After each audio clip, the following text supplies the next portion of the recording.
The Reverend Jamal Bryant has been on the front lines of the protests in Ferguson, Missouri, even getting arrested last month with some of his fellow faith leaders during what he says was a peaceful demonstration.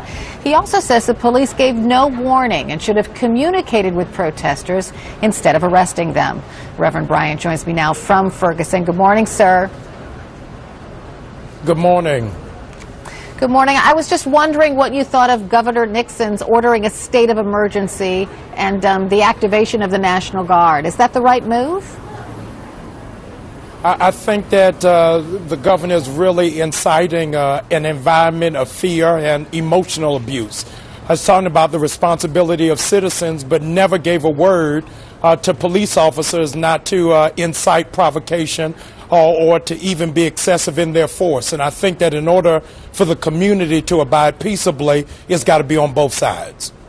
I talked to a state senator earlier who says that the federal government should take over security responsibilities in Ferguson. Do you agree? I think that the Ferguson Police Department has shown itself derelict in really being judicious in handling it for the last 94 days plus. This community has been in terror of the police department, and they have really dropped the ball numerous times. I think that what has really not been cited for this community is how it is that they have given themselves over to due process, even waiting for a grand jury. Says that they believe in a system that has repeatedly let them down. The police are sort of in a tight spot, though. The FBI released a bulletin today saying they expect outside protesters who are carrying knives and guns and who plan to commit acts of violence against police. I think it's a demonstration really of pent-up rage and anger.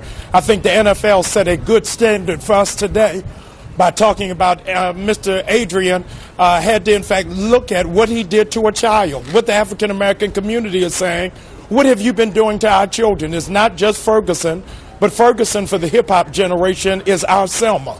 This is the birthing place of our new civil rights movement, and so there are a lot of emotions, there's a lot of anger, and there's a lot of questions. I'm right here on the main thoroughfare where most of the marching and protesting has been taking place, and over the last couple of days it's been somber and quiet, reflective, as we're thinking about, will the American system actually step up this time? They didn't for Trayvon Martin. We're praying that they're going to do so this time for Michael Brown.